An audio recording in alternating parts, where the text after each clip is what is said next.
yo he de confesaros que no conocía a Gaziel antes de que Paco Fuster llegara con su propuesta y me dijera, mira, oye, tengo aquí un autor que te va a encantar, Gaziel Agustí Calvet y Pascual se llama, ese es su verdadero nombre, y lo leí y quedé, ensimismado, entusiasmado con Gaziel, porque me parece que es un autor de una profundidad, de una magnitud a veces insondable. Él además fue filósofo, creo, y quiso incluso optar a la cátedra, no lo consiguió, y eso se refleja en sus artículos, ese pensamiento que es un pensamiento, yo creo que tiene una vigencia poderosísima, pero tú lo dirás, Jordi, no tanto, no solo en sus artículos literarios y críticas, sino también en sus escritos políticos, en sus meditaciones.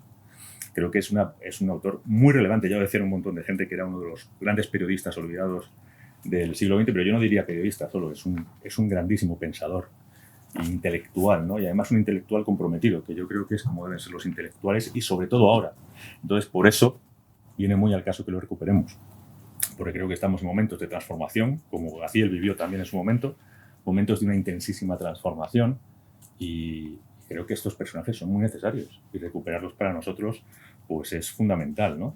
Aparte que Gaziel no se casó ni con unos ni con otros, le persiguieron todos los nacionalismos y es un poco, ha sido un descubrimiento impresionante, ¿no?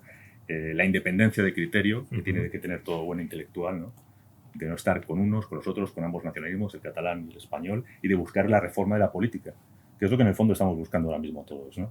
También. Así que Gaziel creo que está más de actualidad que nunca.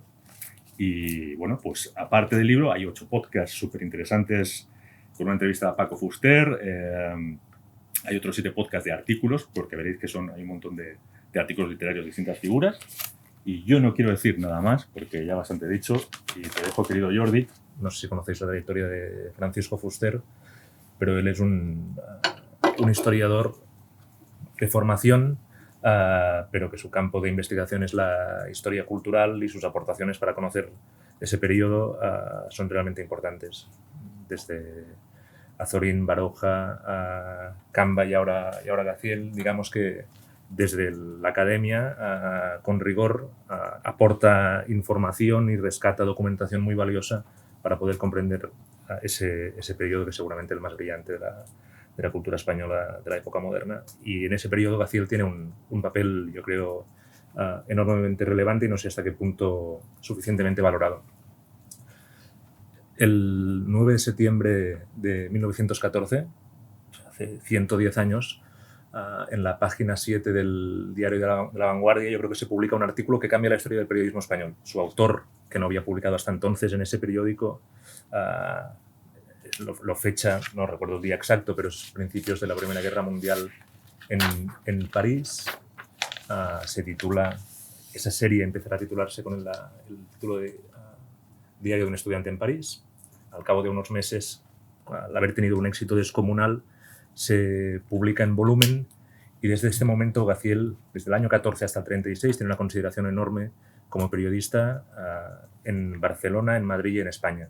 Es decir, durante un periodo determinado es el periodista que para enterarse de política leen tanto Manuel Azaña como Lluís Companys, y eso están en los diarios de cada uno. ¿Qué tenía ese artículo que desde un punto de vista informativo no era novedoso, porque narraba unas circunstancias que habían ocurrido ya hacía un par de meses cuando se publicó? Lo que tenía era una carga de profundidad muy singular, una mirada sobre lo que estaba ocurriendo en París y en Europa por entonces que yo creo que no había periodista español que tuviese. La singularidad tiene que ver con su formación. Lo ha dicho Francisco, Gaziel, y así se titula, si no recuerdo mal sus memorias, Historia de un destino. Todos los caminos llevan a Roma, Historia de un destino. No estaba previsto que fuese periodista. Su formación, su trayectoria y su primera inserción en la vida intelectual de Barcelona era para ser un académico. En realidad, opositó a la cátedra y no salió bien. En 1914 él está en París ampliando estudios, hace investigaciones en archivos, asiste a conferencias de Henri Bergson, lee a Marcel Proust, y con ese background, con ese bagaje, al estallar la Primera Guerra Mundial, la cuenta de una manera muy distinta. Es Yo creo que se abre un ciclo de periodismo literario hablando del presente que cierra Manuel Chaves Nogales cuando muere en Londres durante la Segunda Guerra Mundial. Empieza con ese artículo de Gaziel del 14 y se cierra con la muerte de Chaves al cabo de 30 años. Y hay algo en ese primer artículo del 14 que es la primera persona y la construcción del artículo que hace un tipo que en aquel momento vive en una pensión de París, y si escribe como escribe es porque tiene un conocimiento de la historia literaria reciente que le permite construir como nadie cada una de las piezas que escribe. Es decir, si no hubiese leído a Balzac y las novelas de Balzac sobre las pensiones de París, no habría escrito ese artículo. No querría hacer un ejercicio de erudición literaria, pero sí poner en valor por qué su mirada es singular, por qué su mirada sobre el presente es singular. Y es porque él tiene una cultura que los periodistas de su tiempo no tienen, y desde la publicación de ese artículo se convierte en una voz de referencia del periodismo español. Durante los años de la Primera Guerra Mundial es cronista, por tanto, va cerca del frente, viaja para conocer los hechos que están ocurriendo en aquel momento en Europa. Si no recuerdo mal, en 1916 o 1917 publica un libro que a mí me parece el mejor de la historia del periodismo español, que es De París a Monastir, que es un viaje por Grecia y los Balcanes, que no habría escrito de la misma manera si no hubiese leído El Quijote, eso se ve muy claro en distintos pasajes. Y cuando termina la guerra, y desde 1919, es un periodista de referencia de la vanguardia y actúa como él es alguien que se siente humanista, es alguien que se siente ilustrado, es alguien que se siente liberal y quiere contar desde esta óptica los grandes asuntos de su tiempo. Y los grandes asuntos de su tiempo son desde el desarrollo de la política española, desde el desarrollo de la política europea, incluyendo la Revolución Rusa, algunos de cuyos ecos los podréis ver en este libro, en los artículos sobre Tolstoy y Dostoyevsky. Y finalmente es alguien que se enfrenta a las grandes cuestiones y al mismo tiempo tiene la libertad intelectual para hablar de los grandes problemas con una libertad intelectual muy infrecuente. Eso quiere decir que puede hablar del ascenso del fascismo y lo escribe con gran perspicacia, y al mismo tiempo se atreve a escribir un largo comentario sobre la novelística de Pío Baroja, diciendo cosas que no dice nadie. Puede hablar de la crisis política en Cataluña de los años 30, al mismo tiempo que escribe uno de los grandes artículos europeos sobre En busca del tiempo perdido de Marcel Proust.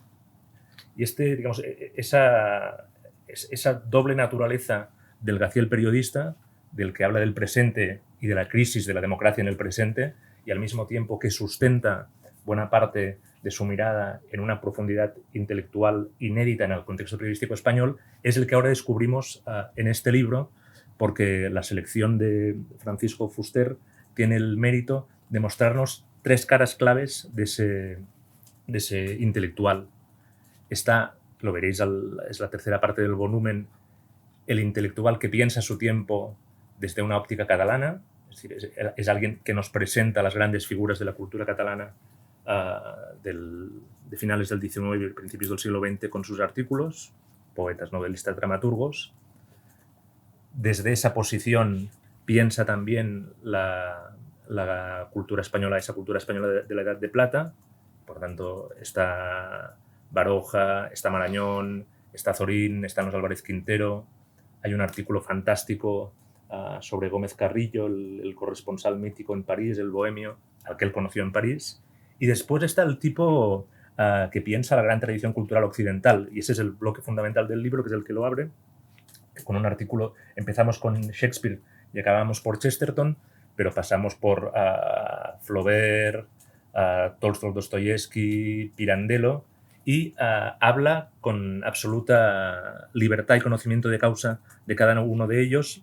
Y lo que a mí más me interesa, ya te paso la palabra, Paco, y si después queréis preguntarme cualquier cosa, aunque quien sabe es él, es esa óptica del liberal ilustrado que se ve muy clara en un artículo del que ahora hablábamos, que es el artículo que escribe cuando se conmemora el primer centenario de la muerte de Goethe. Ese fue en toda Europa fue una conmemoración a la que se prestó enorme atención. Yo creo que el único intelectual comparable en la España de aquel tiempo a Gaziel era Ortega. También escribió un artículo espléndido sobre Ortega, el artículo Pidiendo un Goethe desde dentro, que se publica el año 33, y ese año Gaziel publica un artículo de valoración del centenario en La Vanguardia, donde de alguna manera describe a través de Goethe quién creo yo que es él, ¿vale? Que es alguien que se pregunta por cuál es el problema básico del mundo y su respuesta a cuál es el problema es el perfeccionamiento humano. Gaziel es un intelectual, como os decía, liberal, precisamente por esa fe en el perfeccionamiento del hombre, con la plena conciencia de que el marco en el que ese perfeccionamiento era posible, que era el de la democracia, está en crisis, y esa crisis de la democracia también se ve en los artículos cuando habla desde Shakespeare hasta Anatole France o Flaubert o muchos de los tipos que Paco ha decidido que debían formar parte de esta galería selecta. Muchas gracias, querido Jordi. Querido Paco nos ha hecho, yo creo, un trabajo espléndido y es profesor, como ha dicho, bueno, ya lo ha presentado un poco Jordi, profesor titular de Historia Contemporánea en la Universidad de Valencia, ha hecho numerosos libros, investigación especialista en la Edad de Plata, a pesar de su corta edad. y bueno, tu último libro ha sido sobre Canva y ha sido un éxito, ¿no? Tu último libro. No sé cuál de los todos, pero... Viajes de Canva, ¿no? Sí, el de la Fundación Castro. El de la Fundación Castro. El volumen de 1000 páginas. Y bueno, pues aquí estamos para que nos hables de Gaziel, ¿no? Sí, y muchas gracias por tu magnífico trabajo, por el prólogo inicial, que es El crítico como humanista, creo que se titula, que me parece un prólogo espléndido, y por supuesto la antología. Pues muchas gracias, buenos días a todos y gracias por venir. Yo también estoy muy contento de estar aquí presentando este libro contigo y con Jordi, que para mí es una referencia. Yo creo que yo que estoy escribiendo ahora mi tercera biografía, creo que Jordi es el mejor biógrafo que hay ahora mismo en España, para mí. Toma ya. Y creo que es el mejor ensayista de mi generación, también lo digo aquí delante de él y lo he dicho mucho fuera de aquí, porque somos de una edad más o menos parecida. De manera que yo, cuando la historia del libro, para contarla en realidad habría que arrancar cuando terminé justo la biografía de Julio Camba. Me llegaron un par de encargos como el que acabas de citar relacionados con Camba, y yo estuve como un mes o 2 o 3 pensando en qué personaje me quería centrar. Quería salirme un poco de mi ámbito, que es Baroja Zorín, que estaba un poco cansado de la biografía de Camba, me dejó muy saturado, y quería desplazar un poco mi atención hacia otro terreno. Y siempre me han gustado los periodistas. Desde que empecé con Azorín siempre me ha gustado la figura del escritor periodista, el escritor que escribía en periódicos. Y se me ocurrió que Gaziel era un buen personaje, que yo siempre lo había tenido ahí como en un segundo plano. Había trabajado más a Josep Pla, que es un autor que me gusta más que Gaziel, tengo que decirlo la verdad, desde el punto de vista literario, pero porque Pla para mí es el mejor periodista del siglo XX. Aunque Jordi cree que es Gaziel, yo ahí tiro más hacia Pla. Y antes de decidirme a empezar a escribir la biografía de Gaziel, que estoy ahora con ello, hice varias consultas. Una de ellas fue Jordi. Le pregunté a ver cómo veía él el proyecto de escribir la biografía de Gaziel, y fueron un poco sus ánimos y los de Manuel Llanas, que es el gran experto en Gaziel, un profesor jubilado de la Universidad de Vic, que me animaron a escribir esa biografía actualizada de Gaziel. Y siempre he pensado que escribir una biografía, que es un proceso que me puede implicar 2 o 3 años de trabajo, para no aburrirme durante el proceso, me gusta siempre intentar hacer trabajos paralelos y dar a conocer un poco la obra de ese escritor. Entonces contacté con el heredero de Gaziel, que es su nieto, que está vivo, Luis Calvet, y le propuse intentar reeditar algunos libros de Gaziel, que hacía como 10 años, o no sé, desde el 14 yo creo que no salía ninguna reedición. En el año 2014 se publicaron varios libros de Gaziel, porque coincidió el 50 aniversario de su muerte con el aniversario del centenario de la Primera Guerra Mundial. Se hicieron varias, pero desde el año 14 había un cierto silencio en torno a la obra de Gaziel, y el nieto también me animó a intentar volver a poner a Gaziel en el escaparate de las librerías, a través de reediciones de sus libros o de ediciones nuevas. Y ahí hice la consulta con Manuel Llanas y le pregunté si quedaba algo todavía inédito en formato libro por rescatar de Gaziel. Gaziel, cuando muere, dejó varias antologías de textos periodísticos suyos ya preparadas, lo explico en el prólogo. 2 de ellas las editó Jordi, y me informó de que había una posibilidad, que era esta: hacer una antología de crítica literaria de Gaziel, que no estaba preparada esa Gaziel tuvo la idea de hacerlo en vida, pero no llegó a dejar ningún esquema, ningún bosquejo de cómo podría ser esa. Entonces me puse a la tarea de revisar toda la producción periodística de Gaziel y a partir de ahí intentar hacer yo mi propia antología, que es algo que he hecho ya con otros autores, con Azorín, Baroja, con Camba, y el resultado es esta antología. Cuando empecé a seleccionar los artículos, mi criterio en principio era no hacer ninguna división, sino escoger, digamos, de forma caprichosa los que a mí más me gustaran desde el punto de vista literario. Pero luego sí que vi esos hilos conductores de literatura universal, catalana, hispánica o española, y pensé que era una buena forma de agrupar las secciones. Pensando un poco en el lector también, porque quizá desde el punto de vista del interés, los artículos sobre literatura francesa, inglesa, literatura rusa pueden interesar más, digamos, a un lector general. Pero yo pensé que una antología de artículos de Gaziel debía tener sí o sí una sección de literatura catalana, pensando en el lector de Cataluña y en el lector también español, de fuera de Cataluña, porque yo creo que recuerdo que eso lo discutimos por correo y le dije a Javier que aunque parezca extraño mezclar en un mismo índice a Dostoyevsky o a Tolstoy con Miquel de Sans-Oliver, yo creo que se justifica, porque puede parecer que son autores que no están a la misma altura y efectivamente no pueden estar a la misma altura en una historia de la literatura universal, pero yo creo que era importante que el lector, para conocer a Gaziel, conociera también cuáles fueron sus contemporáneos, y escritores catalanes, intelectuales, a los que él retrató en diferentes artículos, y creo que el lector, digamos, español de fuera de Cataluña, en esta antología puede tener un primer acercamiento a cuál era la inteligencia, la intelectualidad catalana de ese primer tercio del siglo XX, cuando Gaziel escribe sus artículos, y ahí están escritores muy importantes, catalanes, que quizás son un poco conocidos fuera de Cataluña, pero Jacint Verdaguer, Ángel Guimerà, son autores de primer nivel, Joan Maragall, son autores muy importantes en la literatura catalana del siglo XX. Hay otros quizá menos conocidos, pero que tuvieron una importancia en la biografía de Gaziel, como Miquel de Sans-Oliver, el director de La Vanguardia que le fichó para el periódico y que se convirtió un poco en su maestro, su mentor, o Pompeu Fabra, que era un gramático catalán, que es una figura muy importante en la Cataluña del primer tercio del siglo XX. Y luego también, digamos ya por mi área de interés, me interesaban mucho las semblanzas, los artículos que dedica Gaziel a la gente del 98, a la gente de la Edad de Plata. Y pensé que una buena sección sería también esta de literatura española, en la que Gaziel usa la aparición de algún libro de Azorín, de algún libro de Baroja, para hacer, digamos, la crítica literaria que él hacía, que era ir de algo concreto a algo más general. O sea, aprovechar la excusa de la aparición del libro de Azorín, no solo para comentar esa novela bibliográfica, sino para hablar en conjunto de la obra de Azorín y en conjunto de su aportación a la literatura española. Luego también descubrí la afición de Gaziel por los obituarios, porque varios de los artículos son realmente obituarios. Era un gran especialista en la necrológica, en ese subgénero de la necrológica, porque los artículos que dedica Blasco Ibáñez, por ejemplo, el de Marañón, que lo rescaté. El artículo de Marañón es interesante porque no salió en el periódico. Conocía yo ese texto por otras vías y lo he traducido por primera vez al castellano. No existía traducción de ese texto al castellano. O el artículo que dedica a Gómez de Vaquero, que fue un gran amigo, un gran liberal castellano, como lo llamaba Gaziel.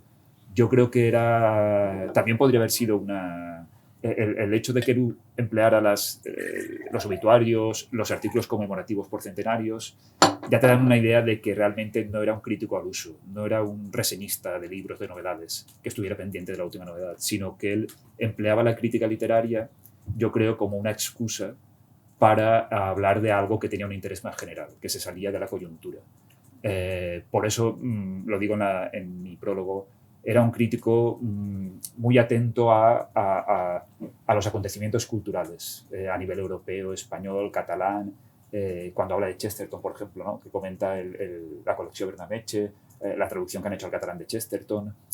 Yo creo que combina muy bien la labor de crítico atento a las novedades con una crítica, digamos, elitista, ilustrada, escrita para un lector muy exigente, o sea, a mí me recuerda un poco la crítica por un lado me recuerda a Azorín, al Azorín crítico literario que intentaba elevar el tono de sus artículos en ABC para un lector muy, muy culto, muy... y por otro lado también me recuerda a Eugenio Dors. Me recuerda un poco sobre todo los primeros artículos de Gaziel, la exuberancia verbal orsiana, aunque Gaziel es un poco más contenido en eso, pero yo sí que veo muchos ecos de Eugenio Dors, veo ecos de Azorín, aunque Azorín era un poco más sintético que Gaziel, los artículos de Gaziel son más extensos, pero esa capacidad de Azorín para enlazar lo clásico con lo moderno, esos toques eruditos de vez en cuando también, Gaziel es muy de eso. Yo creo que siempre me ha parecido, hay veces que leyéndolo he dicho, esto es Azorín puro, me recuerda mucho a la forma que tenía Azorín de hacer crítica literaria, que también era ir de la anécdota a la categoría, de emplear cualquier libro para... Y luego de vez en cuando tiene algunos excesos verbales también que me recuerdan mucho a Eugenio Dors. Se nota que es filósofo, como habéis dicho los dos, se nota que su formación literaria no es la normal de un periodista. Pasa lo mismo con Azorín, o sea, gente que tiene una cultura que le permite escribir unos artículos literarios de un nivel mucho mayor que lo que podrían ser las reseñas de libros de la época. Entonces yo creo que el resultado, espero que la gente lo disfrute. Yo estoy muy contento con él. Creo que ha sido un acierto por parte de la colección. Yo recuerdo que hace ya unos años te propuse algo de Azorín, hace bastante tiempo ya, es cierto. y no sé, no llegamos a un entendimiento, no sé qué, ya no me recuerdo cuál fue el motivo, pero era cuando estaba yo muy metido con Azorín y me interesaba que Azorín estuviera en esta colección o en la de Obra Fundamental. Y creo que ha sido una buena decisión la que tomé al proponerte este libro. Yo estoy muy contento de ver que Gaziel está en compañía de los autores en los que está. Y creo que la colección de Obra Fundamental o en esta merecía Gaziel un lugar en esa colección. Una colección no dedicada al canon más conocido, como puede ser Letras Hispánicas de Cátedra, sino al rescate de autores y de textos semi-olvidados, inéditos, semi-olvidados, que por motivos que tienen que ver con el canon precisamente han quedado fuera de los escaparates de las librerías.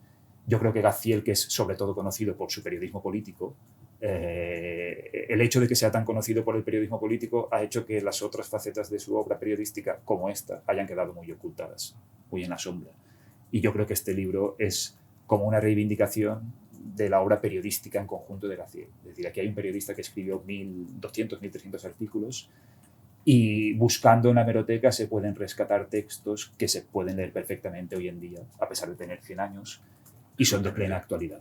De manera que ese ha sido un poco el objetivo mío al hacer el libro. Quería compartir el disfrute mío leyendo las críticas de Gaziel, quería darle a conocer, aprovechando que este año también es el 60 aniversario de la muerte de Gaziel, pensé que era un buen momento para que todo el público español, hispanoamericano, descubriese Gaziel y a través de este libro, digamos, que entrara en su obra y ya luego descubriera otro tipo de obras que tiene Gaziel, sus memorias, su dietario de posguerra, que son muy interesantes y que algunos todavía no se han traducido al castellano. Dentro del libro también publicamos, Paco, bueno, pues añadimos, ¿te acuerdas? Unas pláticas artísticas también, que son pequeñitas, son 4, ¿no? Pero que demuestran un poco el conocimiento enciclopédico que tiene realmente Gaziel, porque es un conocimiento enciclopédico de los que ya no hay, que vincula absolutamente todo y pues ensayista profundo, ¿no? Ensayista profundo. Yo no sé si os dedicáis al periodismo cultural, pero este año nos toca Byron. Es el centenario de Byron. Artículo de Byron, claro. Y son los 200 años, ahora no recuerdo si de la muerte o del nacimiento, no recuerdo si se publican tochos de biografías importantes. Bueno, en 1924 fue el primer centenario que se conmemore de Byron. No sé si el nacimiento de la muerte. Creo que es la muerte. No recuerdo. El asunto es que yo creo que no se va a publicar en España un artículo mejor sobre Byron que el que escribió Gaziel. Entonces, y lo digo en serio, la reflexión que propone sobre por qué su vida es más potente que su obra, en el caso de Byron, primero, tienes que tener la libertad para ir contra un nombre enorme y decir algo como eso. Y después lo bien que lo argumenta, habiendo sido un lector adolescente de Byron, porque él cuenta que hay muchas veces donde aparece la primera persona que están en el cole y lee de manera furtiva a Byron, si no recuerdo mal. O al mismo tiempo, por ejemplo, en el último artículo del libro, que es un artículo sobre arte, que en teoría es un artículo sobre Picasso, pero lo escribe en 1928 o una cosa así, o 1929, si no recuerdo mal.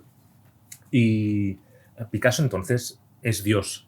O sea, todo el mundo sabe que es el año 28. Que es el Messi de la pintura contemporánea. Y Gaziel, que cuenta en el artículo que ha ido a ver una exposición de Durero en Nuremberg, se da cuenta de que hay algo de impostura en la propuesta artística de Picasso, que en aquel momento es Messi, y en la comparación con Durero se ve muy claramente de qué está hablando y cuál es su idea de la función social del arte y cuál es la función social del artista. Y no es muy habitual que alguien que es evidentemente un hombre de orden, evidentemente un liberal moderado, se sienta con el coraje suficiente para poder argumentar de manera tan contundente opiniones que van a contracorriente de su tiempo. Y eso es lo que ocurre en el artículo de Baroja, o equivocándose incluso, porque el artículo sobre Flaubert, que es también una crítica a una determinada idea de artista, del artista que se encierra y no vive la vida, es un artículo que ahora sabemos que es equivocado en el diagnóstico sobre el valor de esa obra, porque es evidente que hoy sabemos que Flaubert es un clásico y él no lo considera como tal, ¿vale? Pero es muy interesante la argumentación que plantea para razonar por qué no lo considera. Discúlpate, pero la apuesta a Byron es una que estoy dispuesto a que hagamos sobre si se publica un artículo mejor. En el fondo también es su valentía, ¿no? Sí. Su criterio de independencia absoluta, de esto es lo que pienso, y además suelen ser argumentaciones que no existen, o sea, que no son comunes. Que tiene pensamiento propio. La singularidad de la que hablaba Paco, ¿no? Es esa singularidad que plantea y que hace que sea un pensador realmente notable.